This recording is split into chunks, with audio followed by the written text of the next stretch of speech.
Queremos hablar de varios temas en materia política, de las primarias de Chile Vamos, de la carrera presidencial, del proyecto de despenaliza el aborto en 3 causales y el proyecto de identidad de género. Entre otros temas, estamos en contacto esta tarde con el precandidato presidencial independiente José Antonio Kast. ¿Cómo está? Gracias por acompañarnos, gracias por la entrevista. Muy bien, muchas gracias a ustedes por esta posibilidad de conversar de distintos temas. Sí, en primer lugar le quería preguntar por el proyecto que justamente se está viendo ahora en la sala del Senado, el proyecto de la identidad de género. Un proyecto ya lleva 4 años en trámite, un proyecto que busca que este país tenga una normativa con respecto a este tema. ¿Para usted existe la identidad de género? ¿Necesita una ley? No, yo creo que claramente no se necesita una ley como esta, que es una ley que faculta a las personas a cambiarse de sexo, pero también los lleva a que los menores de edad puedan cambiar su identidad sexual.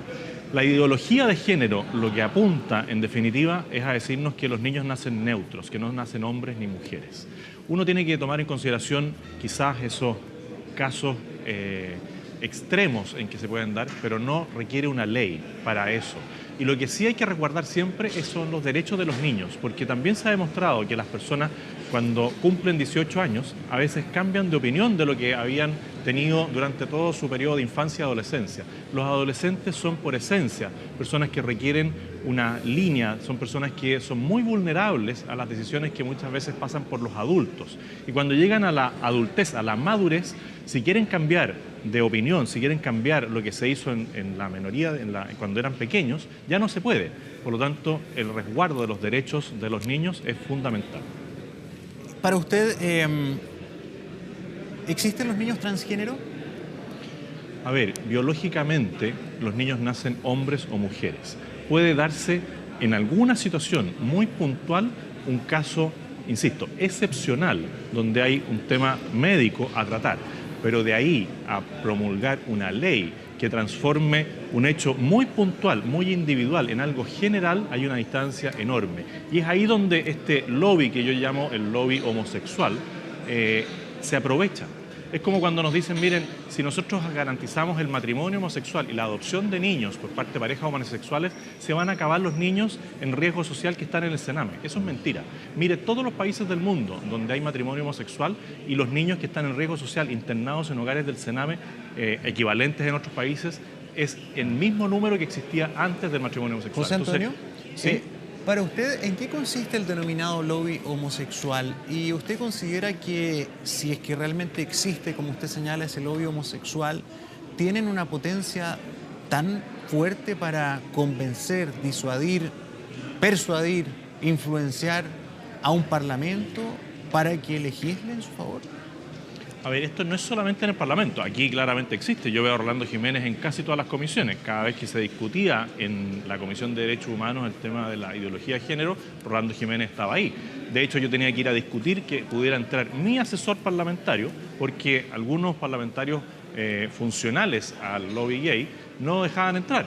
Por lo tanto, el lobby gay existe. A nivel de medios de comunicación, también se ve una tendencia muy clara en la defensa de ciertas posturas muy liberales, que está en evidencia. Nosotros vemos cualquier programa de farándula y se tratan estos temas como que fueran temas de conversación de todos los días en todas las micros, en el Transantiago, en la Plaza de Armas. Yo lo invito a cualquiera de estos que van a estos programas y dan cátedra de sexualidad a que vayamos a la Plaza de Armas, que nos subamos a un Transantiago, que vayamos al metro y le preguntemos a las personas cuál es su discusión de verdad. Nadie está conversando arriba de un furgón del metro, arriba de un carro del metro, perdón, del tema de la ideología de género. Lo que están conversando es si es que van a llegar sanos y salvos a sus casas, si es que hace mucho frío o si la contaminación se disparó o no se disparó, si van a ir a un hospital y van a tener atención digna. Esos son los temas del día a día. Yo cuando hablo del lobby es que se instala ficticiamente un tema como principal urgencia social y no lo es. ¿Qué le diría usted a aquellos que piensan que este es un tema de derechos humanos, que es un tema que sí amerita resolver, ¿Qué le diría usted a esas familias que consideran que han tenido, ¿verdad?, a un niño trans, que quieren evitar victimizarlo, que pase por trámites burocráticos y que no tenga una forma de resolver un tema de manera menos traumática, menos compleja? ¿Qué le diría usted, por ejemplo, también a las autoridades de educación que han publicado circulares para tener algunas determinaciones que hagan más inclusivo con estas nuevas casos el sistema educacional? El Ministerio de Educación impartió en mayo una circular al respecto. Sí, la superintendencia. Sí, la superintendencia. Yo haría una distinción clara. Uno es la superintendencia, que abusa de su poder y claramente está en un tema ideológico y trata de obligar a los colegios a tomar una normativa que no existe y que no puede sancionarse por parte de la superintendencia, por lo tanto pasa más allá de sus facultades, y eso es dentro de la ideología. Otro tema son aquellos padres y apoderados que efectivamente pueden estar viviendo una situación compleja. Y ahí de nuevo, es el Estado, es la sociedad la que tiene que darles apoyo. ¿Dónde están los tratamientos psicológicos, los tratamientos psiquiátricos, los tratamientos hormonales que se le pueden dar mucho antes de ir a hacer un cambio de identidad de género? Todo hay un proceso previo que muchas veces no saben dónde partir o a quién pedirle ayuda. Y es ahí donde uno dice, bueno, ¿dónde están las personas preocupadas de eso? Hoy día estamos más preocupados de ese caso, de ese matrimonio, de esa pareja que tiene un problema, que de los miles de niños que están en los hogares del Sename. ¿Dónde están las prioridades hoy día en los legisladores? Yo invitaría a los legisladores, más que a dedicarle tanto tiempo a un caso que es grave, que es complicado, que es humanamente potente, que vayan a los hogares del Sename. Yo le aseguro que si le preguntamos aquí a los diputados cuándo fue la última vez que fueron a un hogar del Sename, a un hogar de menores de edad, te van a decir que algunos que nunca han ido. Entonces se dedican a legislar por un hecho puntual, doloroso, sensible, y no hacen nada por los miles de niños que hoy día están en riesgo social de verdad. José Antonio, ¿usted se considera homofóbico? Para nada, yo soy cristiano y un cristiano parte de la base de que las personas tienen dignidad de ser humano. Uno es acogedor con las personas, yo respeto a la persona profundamente. De hecho, te aseguro que soy mucho menos deslenguado, nunca uso palabras despectivas para alguien que pueda ser homosexual. Por el contrario, soy una persona que tiene buen trato. Nunca he hecho una declaración que llame a la violencia, ni física, ni psicológica, ni verbal, en contra de alguien del mundo homosexual. A diferencia de muchos que se dicen muy inclusivos, muy partidarios de la diversidad.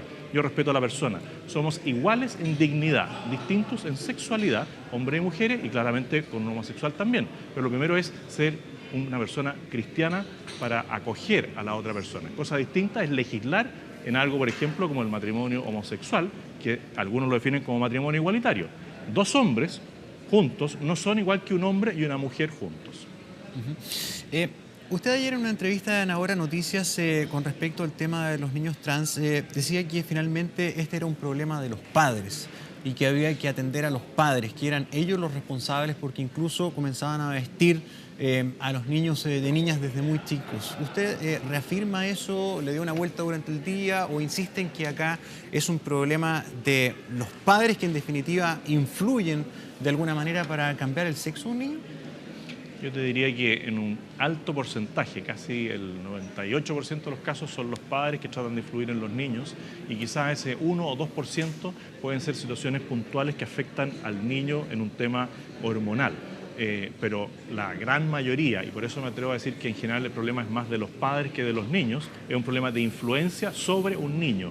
Y lo que yo dije también es que nadie puede tomar una determinación por un niño de 5 años o por un adolescente, porque ese niño o ese adolescente, después a los 18 años, se quiere reclamar. ¿A quién le reclama? Si se hizo una intervención quirúrgica y se operó a un niño y se le cortó su pene, se le instaló una vagina porque él se sentía un niño trans y a los 18 años él decide que alguien tomó una decisión equivocada por él, ¿quién responde? ¿El juez va a responder?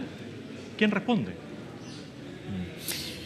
Otro tema que está avanzando rápido porque tiene suma urgencia es el aborto en 3 causales.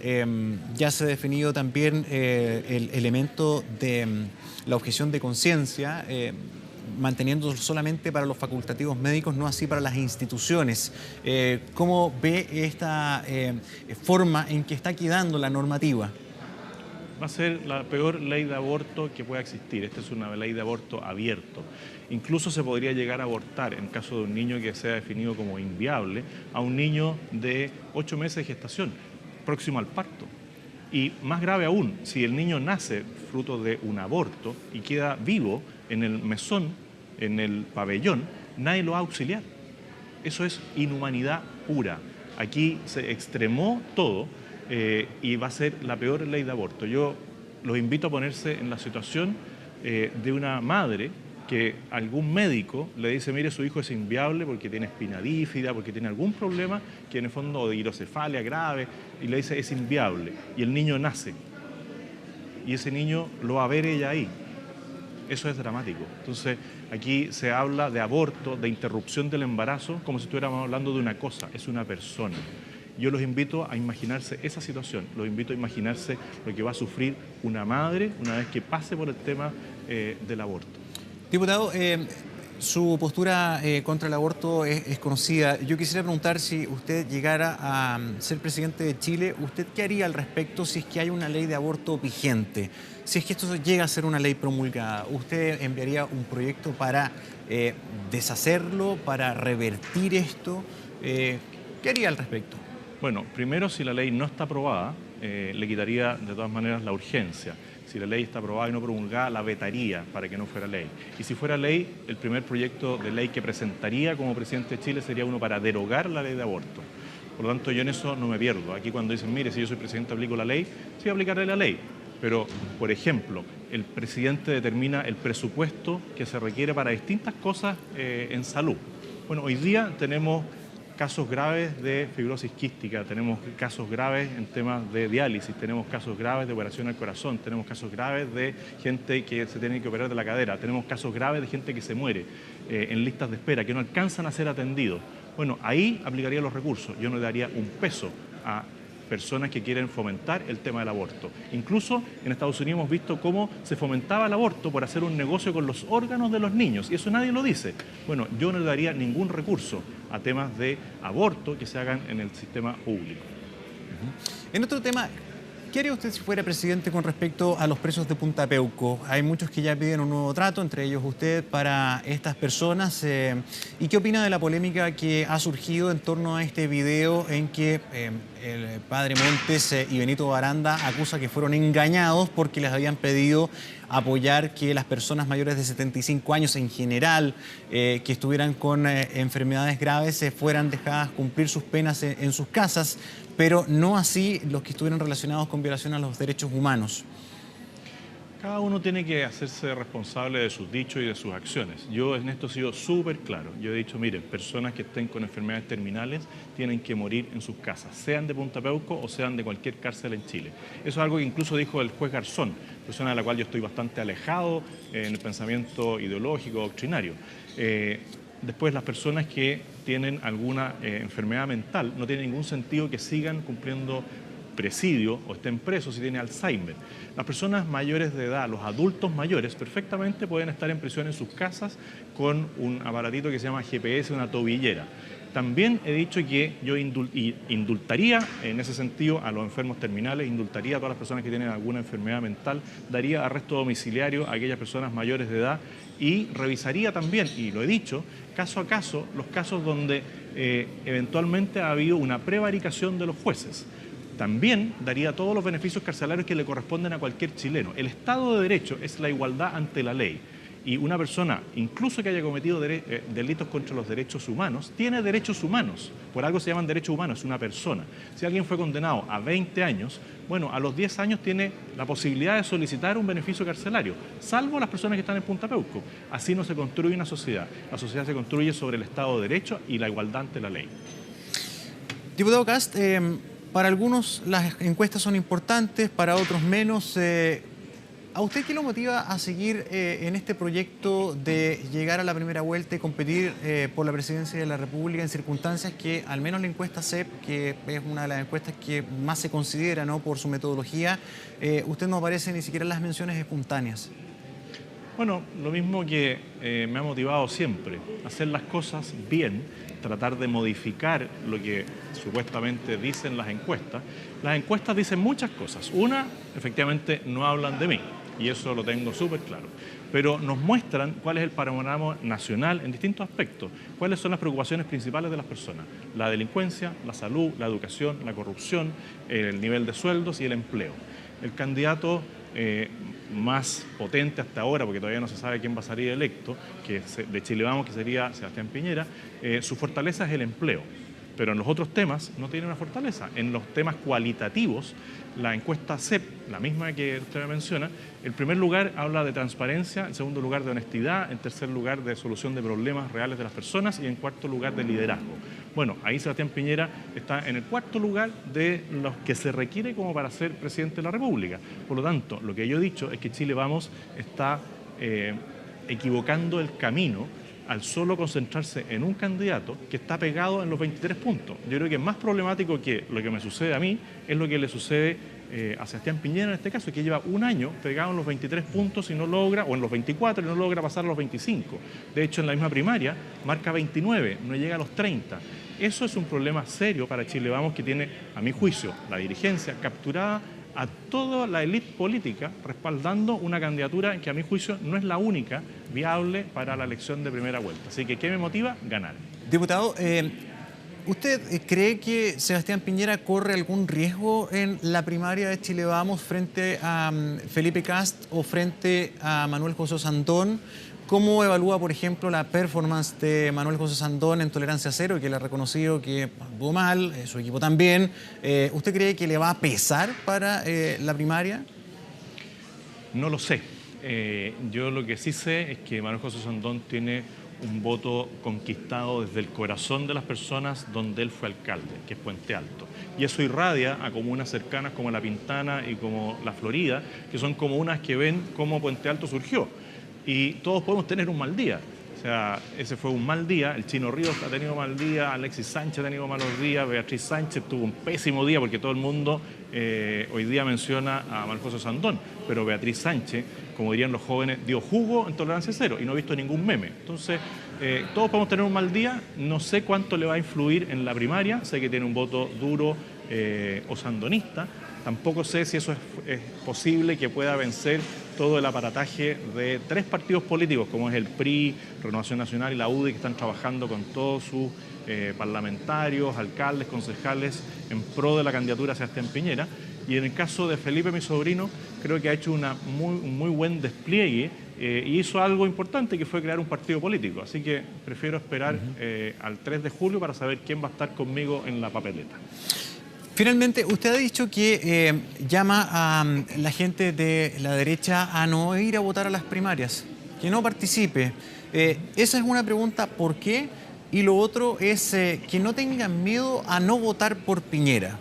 ¿Por qué la gente de derecha podría tener temor a dejar de votar por Sebastián Piñera? Bueno, en la primera pregunta es evidente, porque la persona que me está apoyando a mí no tiene nada que estar haciendo en la primaria de Chile Vamos, porque estaría tratando de hacer alguna pequeña, entre comillas, trampita, apoyando al que a él le parezca más débil para favorecerme a mí en una primera vuelta electoral en noviembre. Y yo no creo en eso. Yo creo que si hay gente que cree que la primaria es el camino, bueno, que esa gente vote. Los que me están apoyando a mí, yo les digo, no voten, porque eso no refleja lo que efectivamente ellos quieren. ¿Y por qué digo que hay que perderle el miedo a votar por Piñera? Porque Chile Vamos, la dirigencia de Chile Vamos tiene capturado a un sector de la derecha en un concepto que es el miedo. Primero dicen, vayan a la primaria a votar, porque la nueva mayoría va a intervenir nuestras primarias llevando gente a votar por el candidato más débil para perjudicar a Sebastián Piñera. La nueva mayoría ya tiene inscrita la barra brava en sus partidos. Hay más de 300.000 personas inscritas en partidos desde el Radical, el PRO, el Frente Amplio en Revolución Democrática, en el Partido Socialista, Comunista, Demócrata Cristiano, PPD, etc. Por lo tanto, el grado de influencia que puedan tener en mandar a alguien a votar a la primaria para intervenirla es igual a 0.